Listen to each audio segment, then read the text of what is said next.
You're listening to the Otis Jiry channel.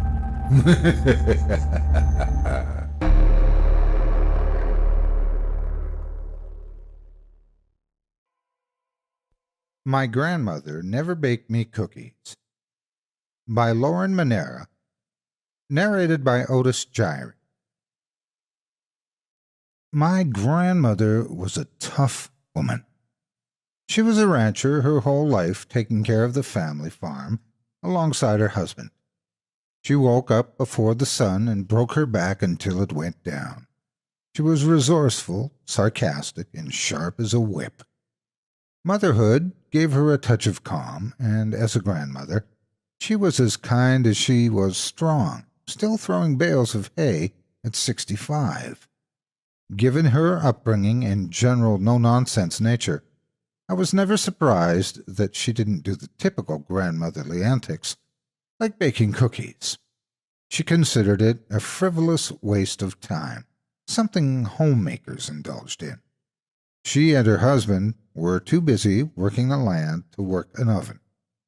There were, however, a few select times that I saw her contradict herself. A summer when I visited, and I saw her and Grandpa glowering at a stack of papers on the kitchen table. They spoke in angry, hushed whispers. I caught the words "sell" and "profitable land" on the top sheet before my grandfather snatched the bundle up and threw it into the fire.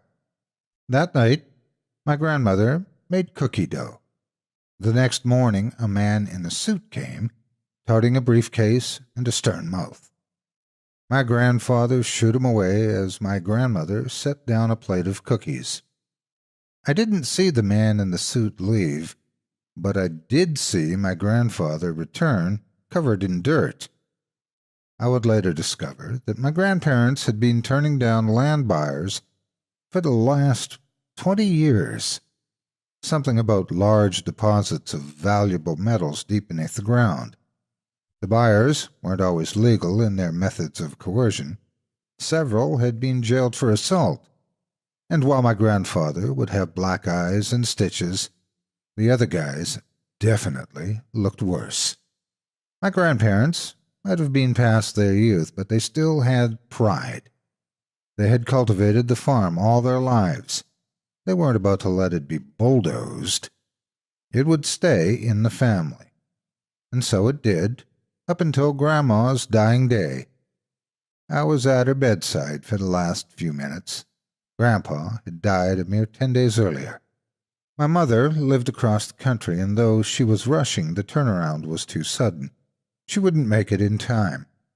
Having picked up the family profession of tending the farm, I was the only one monitoring my grandmother's departure from this world. She couldn't speak much, more than a rasp at the end, but she tucked a piece of paper into my hands before passing. I won't forget the stern look in her eyes, the demand that blood defend blood. It's been a few days since then. There's a knocking on my door. I imagine it's another suited man come to sweet-talk the new owner of the house. But he won't get much of anywhere. Even though I don't have my grandfather's strong arms, I still have his shovel, and I've got patience. I pause to glance at the note I've taped to the fridge, a traditional family recipe, and set a plate of warm cookies onto the kitchen table.